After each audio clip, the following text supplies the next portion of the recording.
¿Qué medicina necesita la economía mexicana para crecer en la segunda mitad del año? Casi todo el mundo apunta a que en este periodo, en lo que resta del año, habrá una recuperación, pero hay diferencias, hay discrepancias sobre cuáles van a ser los factores que van a permitir la convalecencia de la débil economía mexicana. Soy José Buendía, está en Opiniones Encontradas. Acompáñenme a ver rápidamente algunos datos para regresar aquí a nuestro debate en este programa en el que todas las ideas se pueden cuestionar siempre que se debatan. La economía mexicana dio muestras de debilidad en el primer semestre de 2014, pero la expectativa es que en la segunda mitad del año logrará salir del bache en el que ha estado los últimos 2 años, aunque sin alcanzar el nivel que se preveía antes de sucesivos pronósticos de crecimiento. La Secretaría de Hacienda mantuvo los últimos pronósticos de crecimiento para 2014, que ya revisados sitúan a la economía mexicana con un avance de 2.7%, en sentido contrario a la nueva reducción que anunciara unos días antes el Banco de México. La principal apuesta para su reactivación es la mejora de la economía estadounidense, que según los últimos datos oficiales rebotó un 3% en la segunda parte del primer semestre, después de haber sufrido una sorprendente caída, casi igual a ese porcentaje en inicio de 2014. Así como las inversiones en infraestructura para reactivar el mercado interno. Datos. 1. Fernando Portela Rodríguez, subsecretario de Hacienda, expresó para justificar el mantenimiento del pronóstico de crecimiento que se ha ido cumpliendo este mayor fortalecimiento de la economía mexicana y este ciclo ascendente del cual hemos venido destacando. 2. Según BBVA, el desempeño de la economía mexicana mejorará en el segundo semestre de 2014, impulsado por la inversión pública en infraestructura y el aumento de las exportaciones. En su informe Situación México, la institución financiera mantuvo el 2.5% su previsión de aumento del Producto Interno Bruto del país al cierre de este año y en 3.5% para 2015. 3. El Banco de México recortó en agosto su expectativa de crecimiento para la economía mexicana en 2014 a un rango de entre 2 y 2.8% desde un estimado previo de entre 2.3 y 3.3%. 4. Durante el primer trimestre del 2014, el incremento del PIB comparado con el trimestre anterior fue de 1.9% y en el segundo trimestre de 1.6%, mostrando una desaceleración de crecimiento económico según datos de INEGI. 5. La inflación durante la primera quincena de agosto de 2014 se incrementó 0.19%, alcanzando una tasa de inflación anual de 4.07%, superando por más de un punto porcentual la tasa objetivo de 3% anual fijada para este año. Además, esa tasa anual en el mismo periodo de 2013 fue inferior a 3.54% de inflación anual. El bajo ritmo de crecimiento económico del país se refleja también en los niveles de ocupación y empleo. En las últimas cifras reportadas por INEGI, la tasa de desocupación aumentó en el mes de julio de este año, siendo de 5.47%. Este porcentaje es superior al presentado en junio y es mayor al del mismo mes en 2013, que fue de 5.12%. Estamos de regreso en Opiniones Encontradas y vamos a discutir sobre la situación y perspectiva de la economía mexicana. ¿Qué medicina es la que necesita para convalecer, para superar la debilidad que ha mostrado en el primer semestre? Y están para discutir sobre este tema, me da mucho gusto, Manuel Molano, director general del IMCO. ¿Qué tal? Muchas gracias. Muchas gracias. De verdad, gracias por estar aquí. Y Jonathan Heath, ustedes la conocen, economista independiente, que además ese título es últimamente el que más valora, por muchas razones, entre ellas por lo que puede decir y además por el margen de maniobra que te da eso, ¿no? Definitivamente.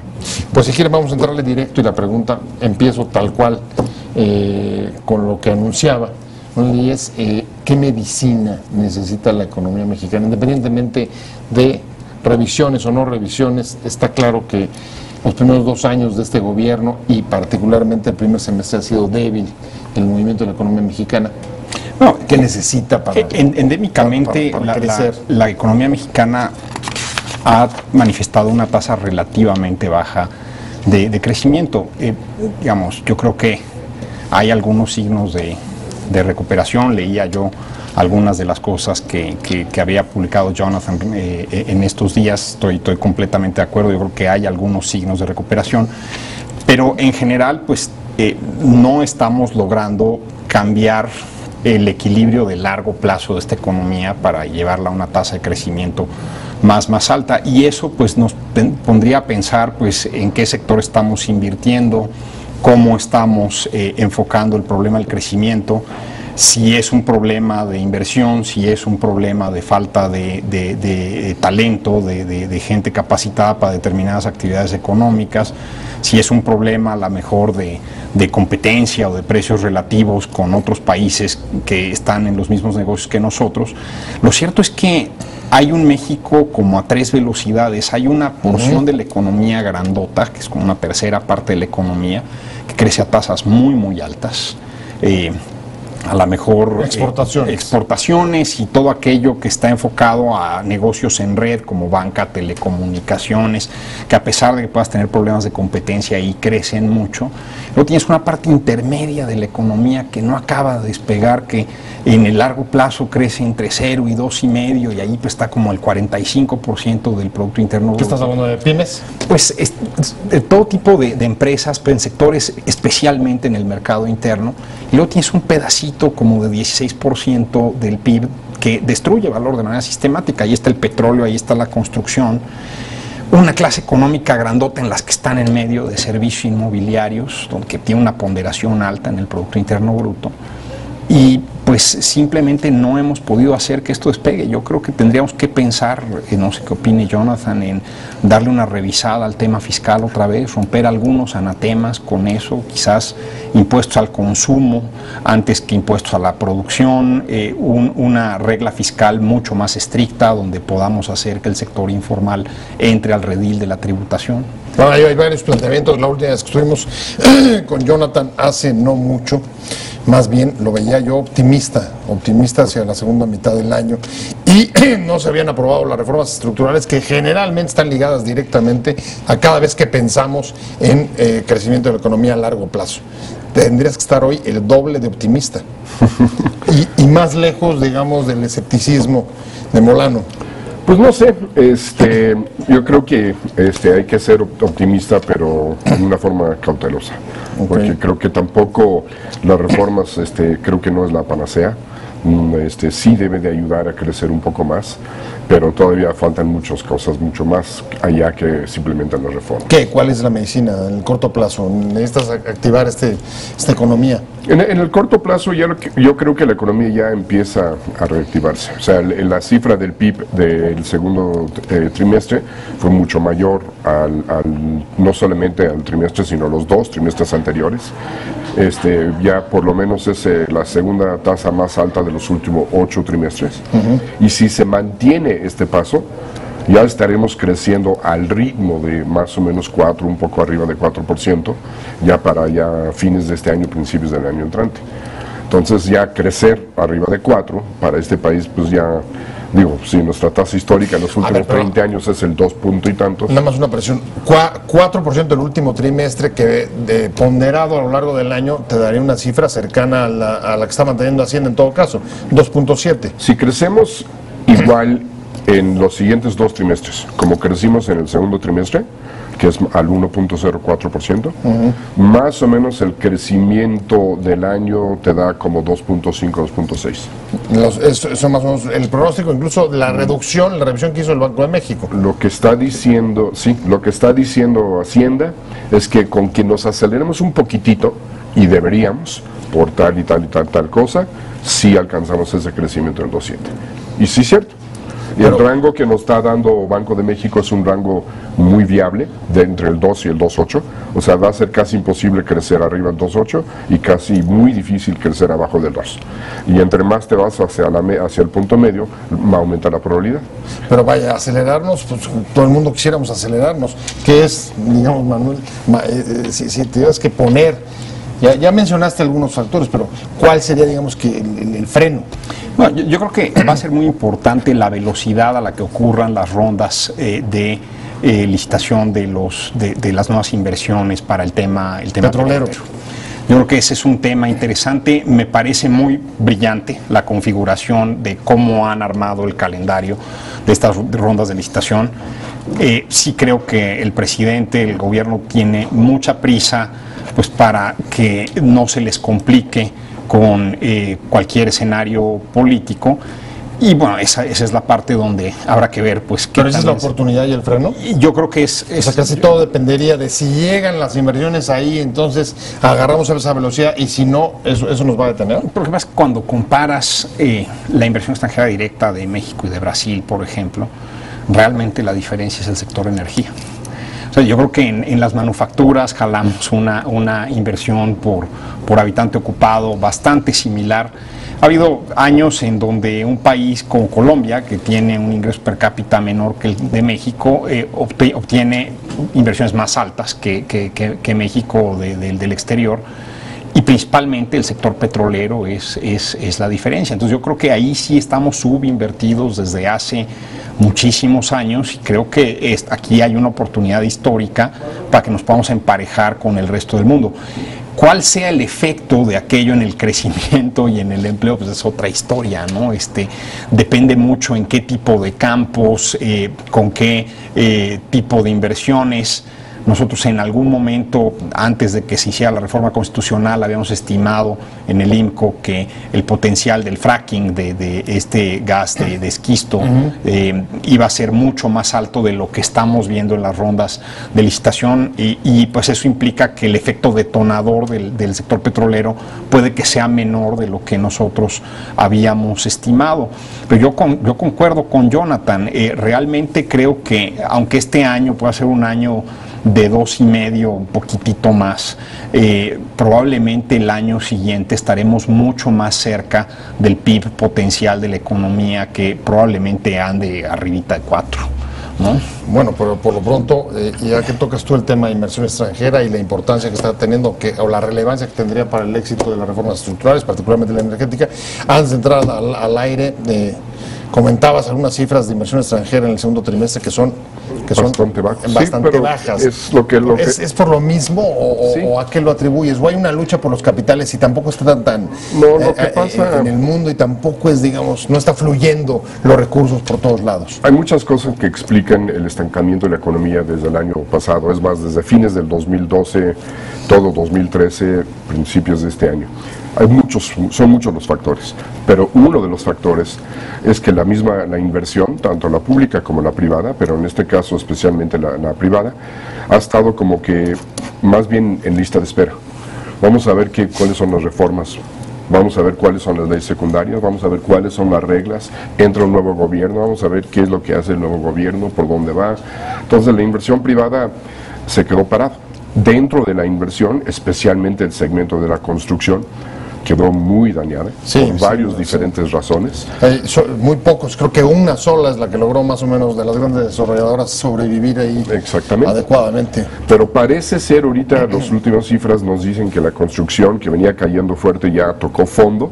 Último par de meses, como parece ser que ya empieza a levantarse. Yo creo que el mismo sector privado ahora sí va a empezar a ver un poco más las oportunidades, o va a ver un poco más claro por dónde y para qué invertir. Y el mismo sector público, el gobierno federal nos ha presumido de una gran cantidad de dinero que ha metido a la inversión física, y ese dinero pues todavía no permea, todavía no se siente a nivel del PIB, pero yo creo que ya en poco tiempo debe de empezar a sentirse. Buena parte de las apuestas también son a la infraestructura, a la inversión que ya habría destinado el gobierno mexicano. Estamos pensando, me imagino, lo que leemos en prensa, las licitaciones de los trenes, si va a haber o no va a haber aeropuertos, si lo van a hacer, la ampliación, si van a mejorar Toluca, carreteras, segundos pisos, etcétera. ¿Cómo está eso, Manuel? Yo creo que sí valdría la pena que Secretaría de Comunicación y Transportes y la Secretaría de Hacienda, a través de la Unidad de Inversiones, transparentaran cuáles son los criterios de qué va primero y qué va después. Lo que nos hemos encontrado a lo largo de los años en IMCO es que las obras que se hacen primero ocurren en lugares, en estados, con legisladores que tienen capacidad de gestión y que arman muy bien un proyecto ejecutivo, y entonces la obra se acaba haciendo en donde el gobernador se puso la pila, y no donde realmente necesitas. Es voluntad política. Es un tema más. Entonces, finalmente lo que tenemos que hacer es priorizar la tasa de rentabilidad social de la inversión, y esto implica que no solamente la inversión sea rentable para el inversionista privado que va a cobrar boletos por ese tren o que va a cobrar peaje, sino también que realmente se esté resolviendo un problema para la sociedad. Platicábamos antes del corte que pues hay muchas inversiones de infraestructura que no necesariamente hacen sentido. Aunque se vea muy bonita una placita con estatua ecuestre, no necesariamente quiere decir que eso sea el mejor detonador del crecimiento para un municipio. Entonces tendríamos que priorizar esas inversiones, y ahí es donde yo todavía no lo veo muy claro.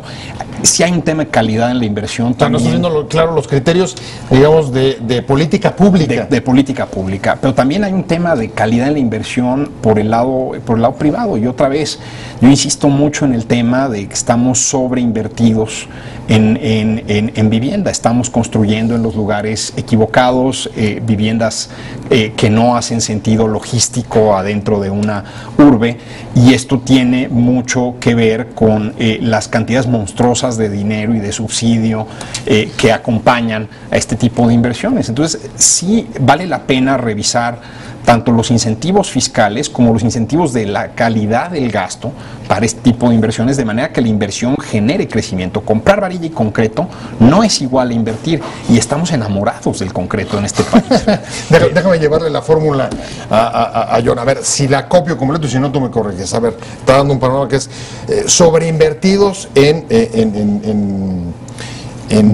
vivienda, al mismo tiempo que duda sobre la rentabilidad social de otra clase de inversiones en infraestructura, aunque esto puede jalar en el corto plazo el mercado interno. Sí, el desarrollo de las casas habitaciones de interés social, que le llaman los horizontales, que fue el gran fracaso del sexenio pasado, terminó siendo el gran fracaso, pero generó una gran cantidad de empleo y de negocios en lo que duró construyendo todas esas casas. Claro. Al final quizás no sirvieron de nada, porque están abandonadas, pero definitivamente en el corto plazo generó. Y hay que recordar que más o menos 2/3 partes de la inversión es construcción en el país. Ahora, a mí me preocupa una cosa, y es el tiempo casi nunca es, digamos que ingenuo. Y me explico, Manuel. Desde 2009, tú me corregirás, pero la tasa, sobre todo de pobreza, desigualdad, no se ha movido, se ha estancado en el país después de que había habido cierto margen. Y ahora hay nuevas presiones, como por ejemplo el incremento a salarios mínimos, que también para algunos puede afectar las variables y la estabilidad macroeconómica, dependiendo por supuesto de cuánto sería el incremento, en algunos casos sí, en otros no. ¿Cómo manejar ahora toda la parte del ingreso de la gente dentro de esta fórmula de reactivación? Yo sería muy cuidadoso con el tema de las cifras de pobreza y de desigualdad.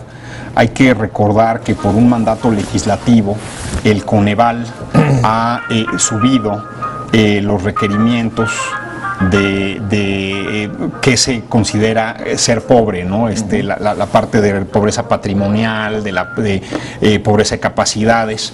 Entonces, pusimos una línea pues casi europea para la pobreza, lo cual hace que pues buena parte de la población quede por debajo de esa línea imaginaria de pobreza. Ahora, más allá de si salario mínimo o no salario mínimo, la presión ha sido cada vez mayor, quizá también derivado de voluntad política, llámale como quieras. Lo que creo que ha ocurrido es que sí, la masa salarial se ha hecho más chiquita en el país, a pesar de que la población económicamente activa está creciendo. Y eso lo que te está haciendo es que hay mucha gente que no tiene ninguna capacidad de consumo. Entonces, fuera del mercado, vaya. Prácticamente fuera del mercado.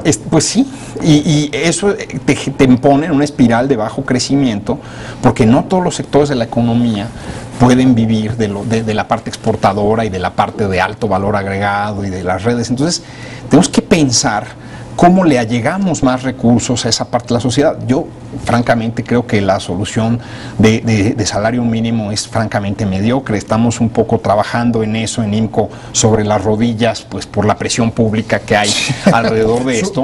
Tienen que correr para subirse a la discusión con el camión andando. Tendría que ocurrir lo que ocurre en muchos países europeos, donde tienes que subsidiar el trabajo asalariado para que las empresas puedan pagar este salario mínimo. Ahora, hay que pensar que ciudades muy equitativas, estoy pensando en países escandinavos, estoy pensando en Alemania, no tienen un salario mínimo. También tienen una discusión de si deberían tenerlo o no.